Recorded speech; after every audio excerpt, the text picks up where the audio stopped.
Eran las 6 de la mañana, y mientras el café humeaba en mi mesa, escuché algo que me heló la sangre. Desde el salón de mis padres, la voz de Marta sonaba clara. Alba puede quedarse arriba con los 8 niños, nosotros descansamos abajo.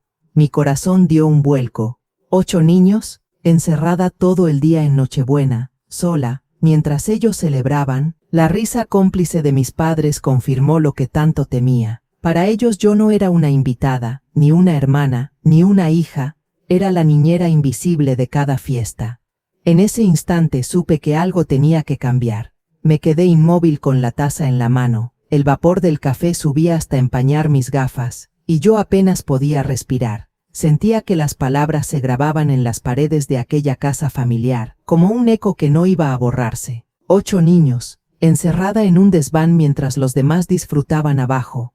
La imagen era tan clara que me dolía el pecho. Tragué saliva, apreté los labios, y me obligué a regresar a mi piso en Salamanca sin hacer ruido, con un nudo en el estómago que me acompañaría todo el día. En mi casa reinaba un silencio distinto, un silencio que siempre había considerado un refugio. El piso era pequeño, pero luminoso, con mis plantas ordenadas en el balcón y los libros apilados en la mesa del comedor. Después de enviudar, había aprendido a valorar esos detalles mínimos.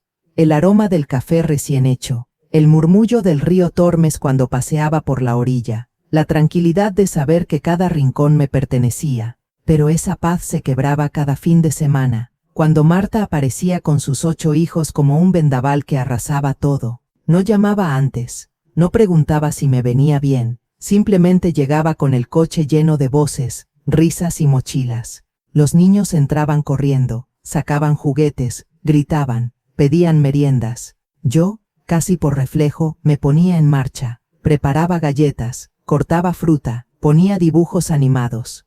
Mi casa se transformaba en un parque infantil improvisado, y yo, sin proponérmelo, volvía a ser esa mujer que resolvía todo en silencio.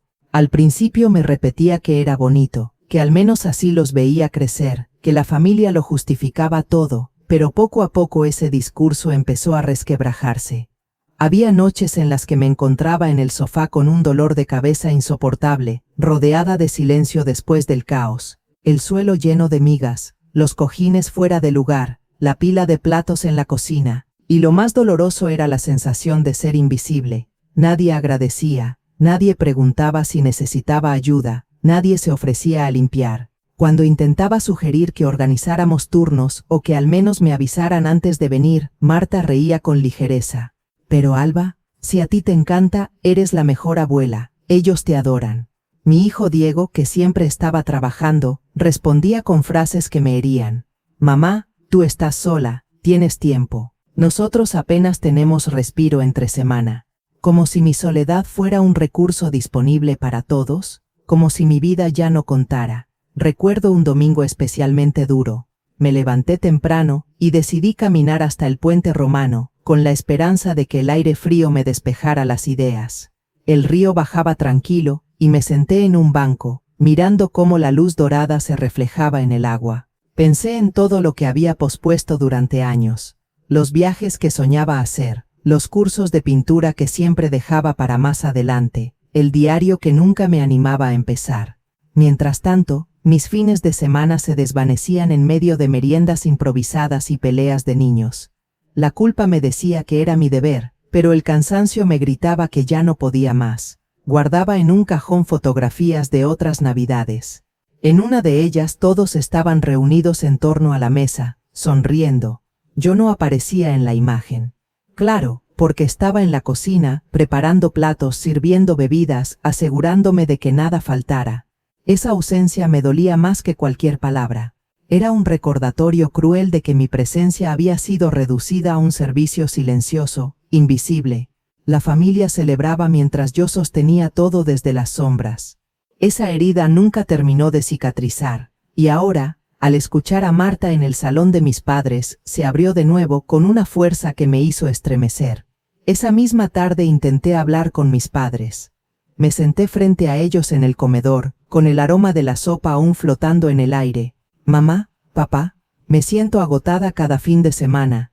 Quizá podríamos organizar turnos, o al menos darme un respiro de vez en cuando. Mi madre, Ángela, levantó la vista del plato y me miró con decepción. Alba, te criamos para ser mejor que esto. Marta trabaja mucho, merece tiempo con su marido. Tú estás sola, puedes ayudar a la familia. Eso es lo que se hace. Mi padre, Tomás, asintió en silencio, reforzando el juicio. Sentí que la mesa se hacía más fría, que mis palabras se evaporaban antes de llegar a sus oídos. Marta, desde el otro extremo, intervino con una sonrisa tranquila. No exageres, Alba, tú puedes manejarlo. Es solo un día más. Me mordí la lengua para no gritar, porque dentro de mí se acumulaba un vacío insoportable. Esa noche, de regreso a casa, me dejé caer en mi sillón favorito. Miré el calendario colgado en la pared.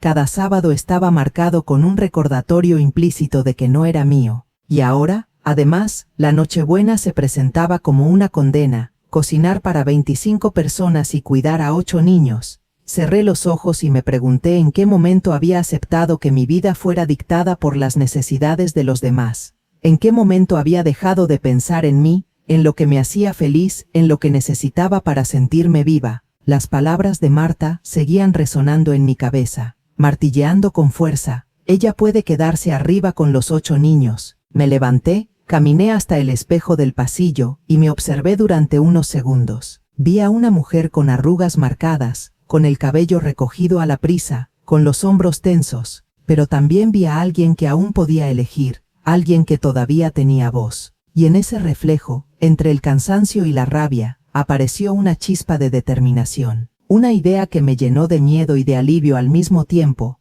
Tal vez había llegado la hora de cambiar la historia, de escribir un final distinto para esta Navidad. Los días que siguieron a aquella revelación fueron una mezcla de ansiedad y lucidez.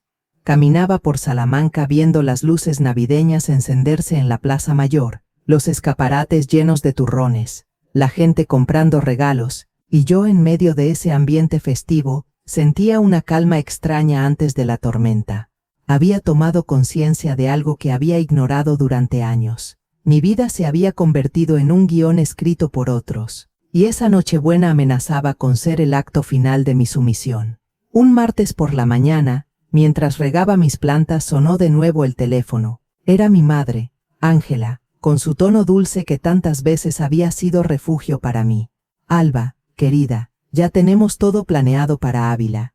Marta y Diego vendrán temprano con los niños. Hemos pensado que sería maravilloso si tú te encargas de la comida principal. Eres la única que sabe organizarlo todo. Me mordí el labio, respiré hondo, y respondí con un hilo de voz. Mamá, es mucho, 25 personas y 8 niños. No podemos repartirnos las tareas. Ella guardó silencio un instante, y luego soltó una risa ligera. Alba, hija, siempre lo has hecho tan bien. No seas dramática, es solo un día. Colgué el teléfono con la mirada perdida en el suelo.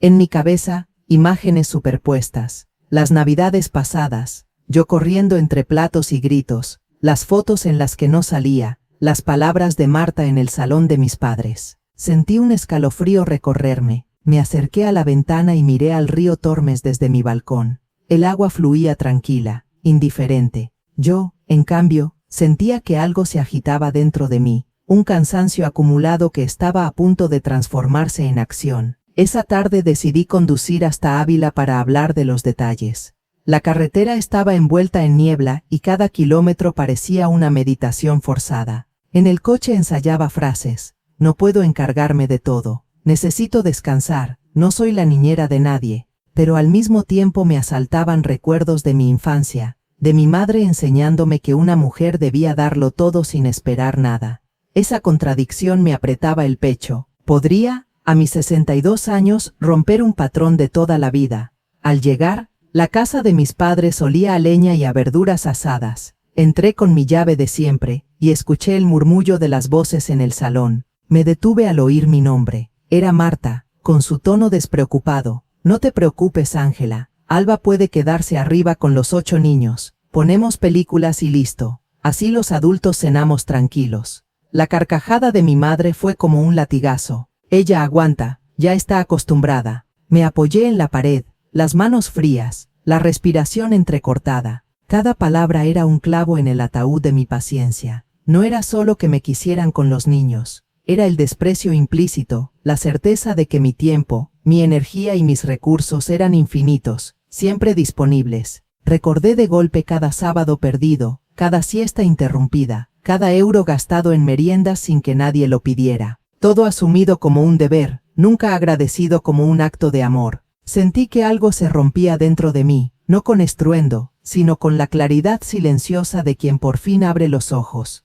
Salí de la casa sin que nadie me viera y me dirigí al coche. El aire frío me cortaba la cara, pero me ayudaba a pensar. Encendí el motor y conduje de vuelta a Salamanca con las manos temblorosas en el volante. No lloré, no grité, solo conducía, dejando que las imágenes pasaran como una película, los niños corriendo, Marta riendo, mi madre asintiendo, y en medio de todo mi propia voz emergiendo, no esta vez. Al llegar a casa me senté frente al teléfono. Tenía un pedido hecho para la cena de Nochebuena, un menú completo para 25 personas, pagado con un anticipo de mis ahorros. Tomé aire, marqué el número del restaurante, y cuando me respondieron dije con calma, «Buenas tardes, quiero cancelar el pedido para Nochebuena». Hubo una pausa incrédula al otro lado. «¿Cancelar todo, señora? Quedan apenas unas semanas». «Sí, por favor, procesen la cancelación». Mi voz sonaba firme, incluso para mí. Colgué y sentí una mezcla de vértigo y alivio. Me devolverían la mitad del anticipo, pero el verdadero valor estaba en otra parte. Había dicho no por primera vez en años.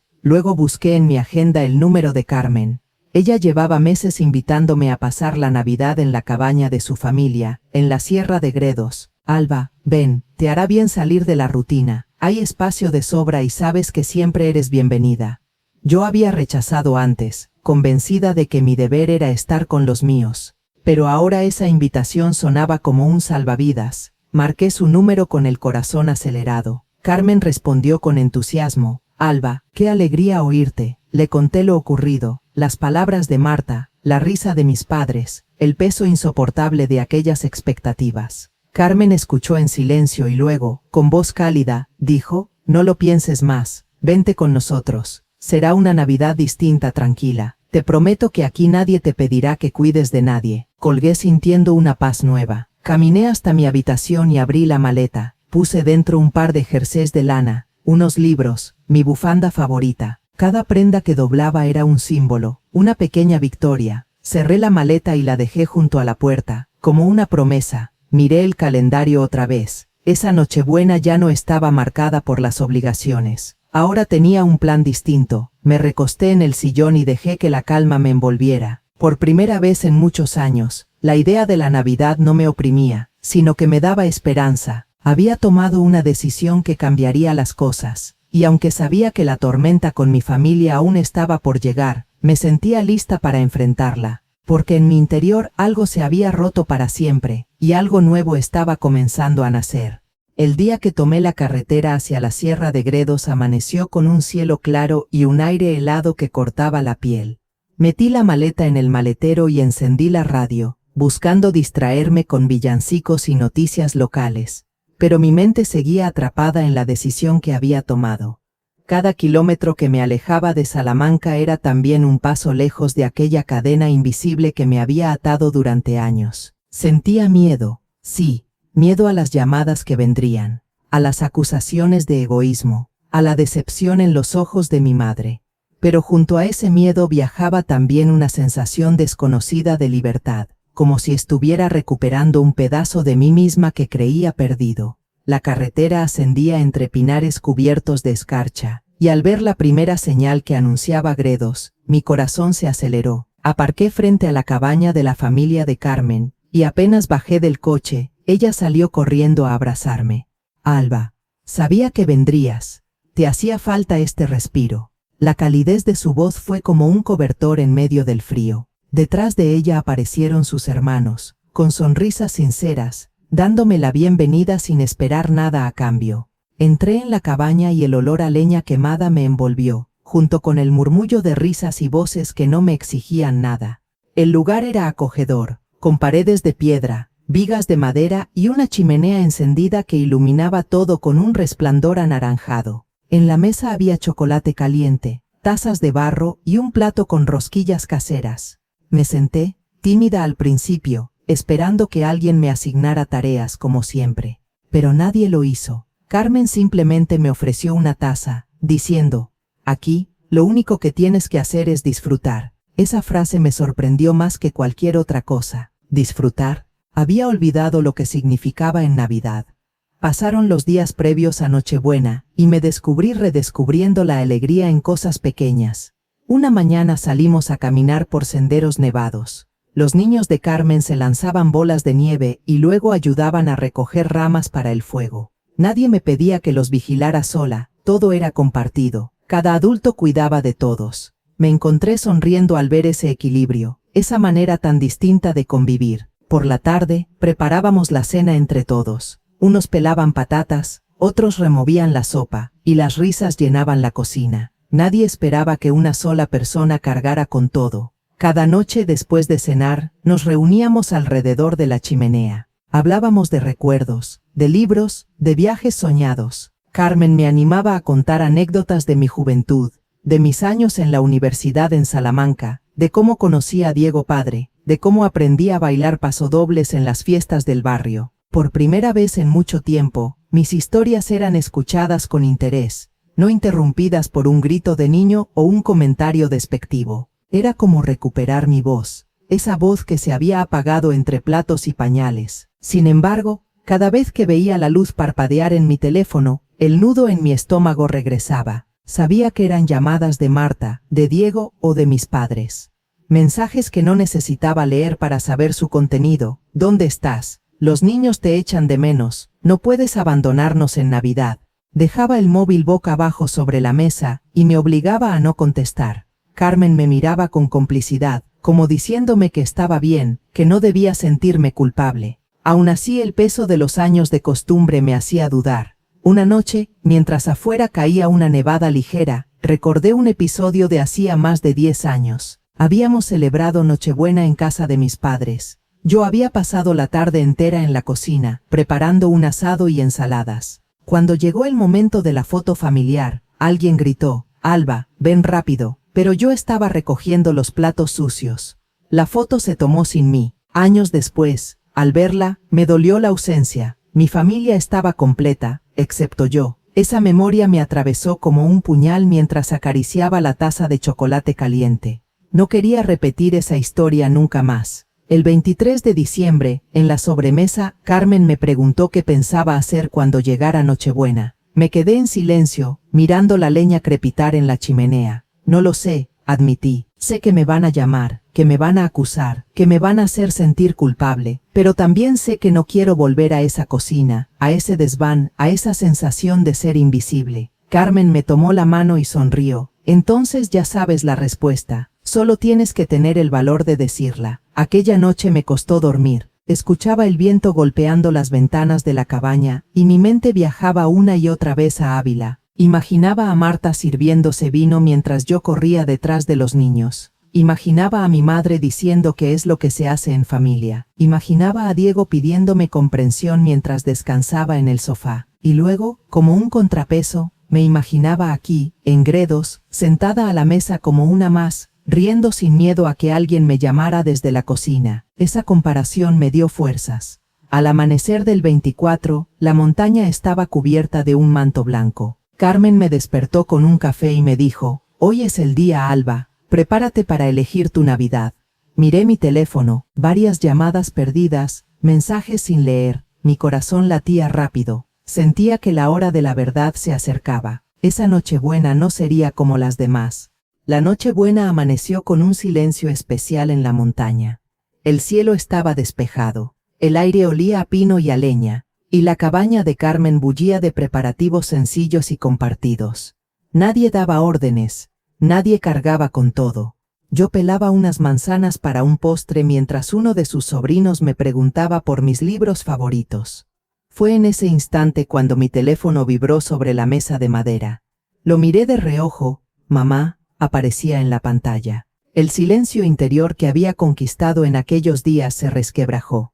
Contesté, sabiendo que tarde o temprano la confrontación debía llegar. «¿Dónde estás, Alba? Todos te estamos esperando en Ávila», dijo mi madre con un tono más agudo de lo habitual. En el fondo se oían voces, el bullicio de una casa llena. ¿Y la comida? ¿Qué pasó con el catering? Respiré despacio, intentando que mi voz no temblara. Mamá, no voy a ir. Cancelé el pedido. Hice otros planes. La incredulidad estalló al otro lado. ¿Cómo que no vas a venir? Estás abandonando a la familia. La Nochebuena está arruinada sin ti.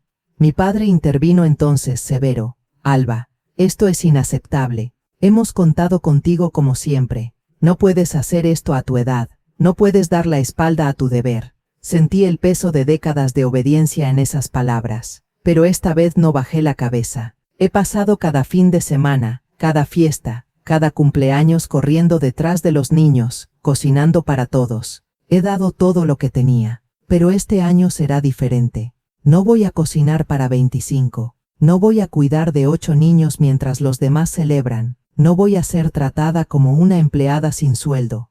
Hubo un silencio denso, interrumpido por la voz aguda de Marta, que tomó el teléfono desde algún rincón. Clara, no puedes dejarnos con los 8 niños. Esto no se trata de ti, lo planeamos todo para descansar. Tú tienes tiempo, no trabajas, ¿qué te cuesta? Cerré los ojos y apreté el móvil contra mi oído. Entiendo tus planes, Marta, pero yo no soy parte de ellos. Quiero a mis nietos, pero mi tiempo, mi energía y mi paz no están en negociación. Si no pueden respetar eso, entonces no participaré. Del otro lado llegaron suspiros, acusaciones, frases cortadas. Egoísta, nos dejas tirados, siempre has estado ahí. Pero mi voz se mantuvo firme. Siempre he estado ahí, sí, pero ya no más. Y colgué antes de que pudieran seguir. Me quedé unos segundos con el teléfono en la mano, el corazón latiendo desbocado, las piernas temblando. Me di cuenta de que había cruzado un umbral. No había vuelta atrás. Carmen apareció en la puerta del salón con una sonrisa tranquila. ¿Todo bien?, preguntó con suavidad. Yo asentí todavía temblando, y me dejé caer en una silla. He dicho no, Carmen. Por primera vez en mi vida he dicho no. Ella me abrazó y con esa simple acción el peso que llevaba en los hombros se alivió. La cena en la cabaña comenzó temprano. Todos aportaban algo. Uno ponía el mantel, otro traía vino. Los niños encendían las velas con cuidado. Yo me senté entre ellos, no como organizadora, no como niñera, sino como invitada. El olor a cordero asado llenaba la sala, mezclado con el sonido de los villancicos que sonaban de fondo. Reí, brindé, conté historias. Cuando uno de los niños pequeños me pidió ayuda para cortar su carne, lo hice con gusto, sabiendo que no era una obligación interminable, sino un gesto voluntario. Miraba alrededor y sentía un contraste abrumador con las Navidades de Ávila. Allí siempre estaba corriendo, invisible. Aquí estaba presente, valorada, escuchada. Esa noche bebí mi copa de vino lentamente, saboreando no solo el líquido sino el momento. Cada trago era un recordatorio de que había recuperado mi lugar en el mundo. Al final de la cena, los niños corrieron a jugar a las cartas mientras los adultos nos quedábamos junto a la chimenea. Carmen me pasó un cuaderno y un bolígrafo. Escribe algo para ti, me dijo. Escribí una frase que me salió sin pensar. Poner límites también es amar. La miré durante un buen rato, con lágrimas en los ojos. Era la primera vez que sentía que esa verdad me pertenecía. Esa madrugada al acostarme en la habitación de invitados, escuchaba el crujido de la madera y el viento en los árboles. Sonreí sola, envuelta en mantas, recordando el silencio al otro lado de la llamada. Sabía que mi madre estaría furiosa, que Marta estaría indignada, que Diego no sabría cómo reaccionar. Sabía que los próximos días no serían fáciles, pero por primera vez, la perspectiva del conflicto no me quitaba el sueño. Al contrario, me hacía sentirme viva, dueña de mis decisiones. El día de Navidad, desperté con el aroma a chocolate caliente y a pan recién horneado. Los niños de Carmen me llevaron a la terraza para mostrarme cómo habían hecho muñecos de nieve con bufandas viejas. Reí con ellos, y una ráfaga de aire helado me despejó el alma. Saqué el teléfono del bolsillo y vi decenas de llamadas perdidas, mensajes sin leer. No respondí. Guardé el móvil y me permití disfrutar de ese instante, de ese regalo silencioso que era la paz. Al caer la tarde escribí una carta que nunca llegué a enviar. La dirigí a mi madre y a Diego. No he dejado de ser parte de la familia, pero necesito ser parte de mi vida también. La Navidad no debería ser una condena para nadie. Esta vez me elegí a mí, y aunque duela, no me arrepiento. Doblé el papel y lo guardé en mi bolso. Era mi manera de decirme a mí misma que ya no volvería atrás. La nieve cubría los caminos cuando salí a caminar sola por los alrededores de la cabaña. Cada paso hundido en la blancura era como borrar huellas antiguas de sumisión y dejar nuevas marcas de libertad. Miré el horizonte y me prometí que nunca más volvería a ser invisible en mi propia historia. Los días posteriores a la Navidad fueron distintos a todo lo que había vivido en décadas. Salamanca me recibió con un silencio sereno. Las luces festivas todavía colgaban en las calles, pero mi corazón latía con un ritmo nuevo. Había regresado de la Sierra de Gredos con una maleta ligera y un alma más liviana aún.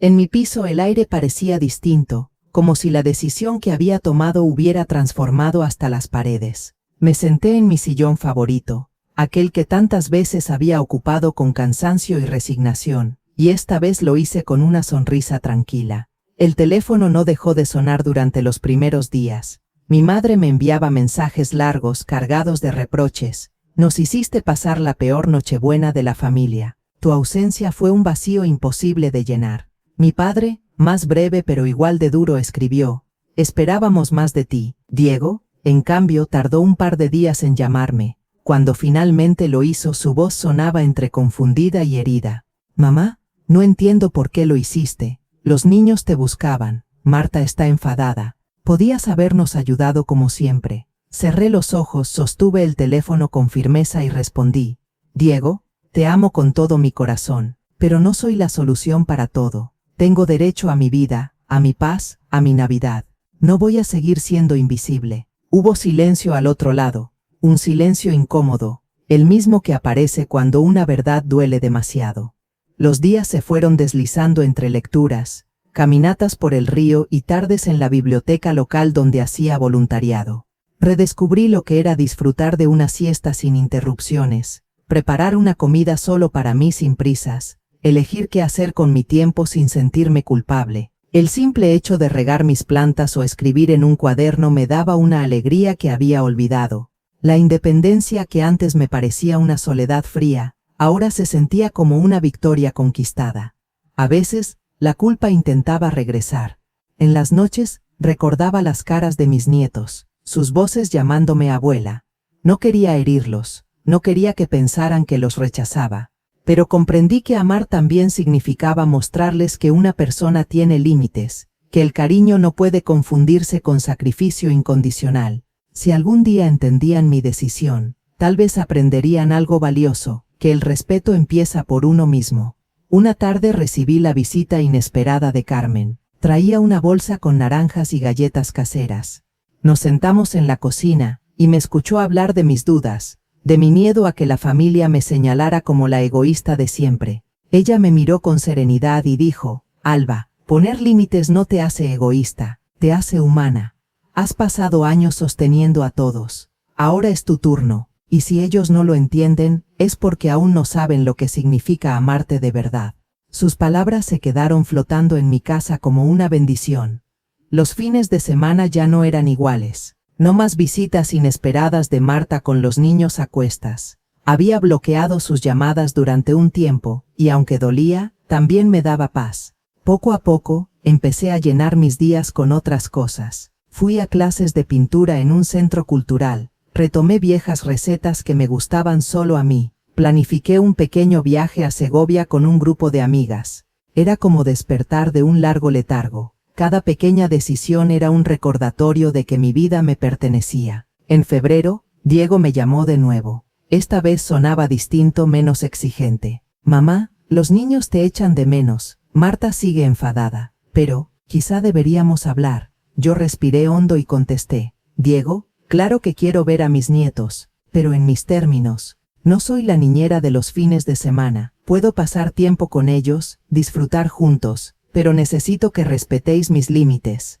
Él no respondió de inmediato, pero después dijo, en un susurro: Está bien, mamá, lo intentaremos. Colgué con lágrimas en los ojos, sabiendo que esa pequeña rendija de comprensión era ya una victoria. Con el paso de los meses, empecé a mirar atrás sin rabia. Comprendí que gran parte de mi dolor venía de haberme callado tanto tiempo, de haber permitido que el sí automático borrara mis propios deseos. Aprendí que no se puede culpar a otros de aprovechar lo que uno ofrece sin medida. La responsabilidad de decir basta era mía, y por fin la había ejercido. No era un camino fácil. La incomodidad, los juicios, los silencios familiares seguían presentes. Pero ahora yo tenía la certeza de haber recuperado mi dignidad. Y aquí estoy, contándoles mi historia, porque sé que no soy la única. Muchas mujeres de mi generación crecimos con la idea de que nuestro valor estaba en dar, en sostener, en sacrificarnos por la familia sin límites. Pero llega un momento en el que ese sacrificio deja de ser amor y se convierte en una condena, y nadie merece vivir condenado en nombre de la familia. Aprendí que el amor verdadero no exige borrar tu identidad, ni tu tiempo, ni tu alegría. Aprendí que cuidar de uno mismo también es un acto de amor hacia los demás, porque solo desde la paz podemos dar un cariño sincero. Si alguna de ustedes se ha sentido invisible, agotada, cargando con tareas que nunca pidió, quiero que recuerden algo: tienen derecho a decir no, tienen derecho a descansar, a poner límites, a disfrutar de su vida sin sentirse culpables. Y no las hace malas hijas, malas madres, ni malas abuelas. Las hace valientes. Yo decidí cambiar mi historia aquella Navidad en la que me negué a ser la niñera invisible de 8 niños. Ustedes también pueden escribir la suya. Y ahora quiero saber de ustedes. ¿Han vivido algo parecido? ¿Alguna vez tuvieron que poner un límite difícil con su familia? Cuéntenmelo en los comentarios. Estaré leyendo y respondiendo, porque compartir estas experiencias también nos ayuda a sanar juntas.